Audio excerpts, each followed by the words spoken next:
Sahabat yang terkenal sangat solih, sangat terkenal cintanya beliau dengan Rasulullah, tapi dia masih menyesal dengan ibadah-ibadahnya. Siapa beliau? Yuk kita obrolin bersama-sama. Jadi beliau bernama Sauban. Teman-teman di sini udah ada yang pernah dengar atau mungkin baca belum?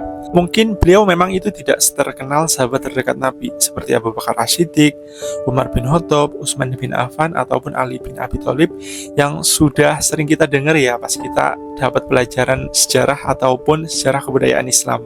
BTW, sahabat Sauban dulunya itu adalah seorang budak yang akhirnya dimerdekakan oleh Rasulullah. Beliau juga akhirnya mendharma baktikan dirinya untuk membantu Rasul.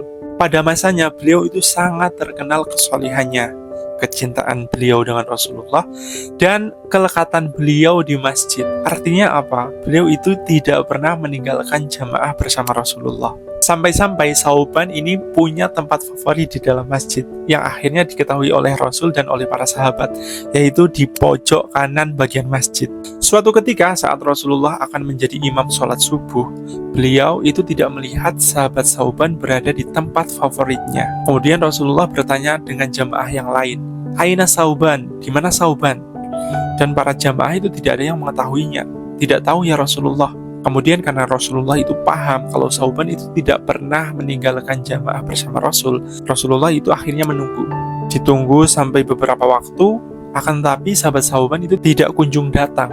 Akhirnya karena Rasulullah takut waktu subuh itu akan habis, beliau bersama para sahabat lain akhirnya menunaikan sholat subuh. Nah, setelah sholat subuh ditunaikan, Rasulullah mengajak para sahabat yang lain untuk berkunjung atau menjenguk ke rumah Sauban. Nah, ini yang perlu kita renungkan teman-teman. Ternyata jarak antara masjid dan rumah sahabat Sauban itu sangat jauh teman-teman. Kalau kita bisa bandingkan sekarang, jaraknya itu sekitar 2-3 jam waktu perjalanan. Dan itu ditempuh dengan jalan kaki.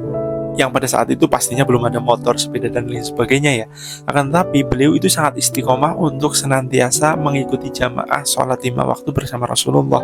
Singkat cerita, sampailah Rasulullah dan para jamaah ke tempat atau ke rumah Sauban. Kemudian diketuklah pintu, dok, dok, dok, assalamualaikum, waalaikumsalam. Kemudian keluarlah istri dari sahabat Sauban. Kemudian Rasulullah bertanya, "Aina Sauban? Di mana Sauban?"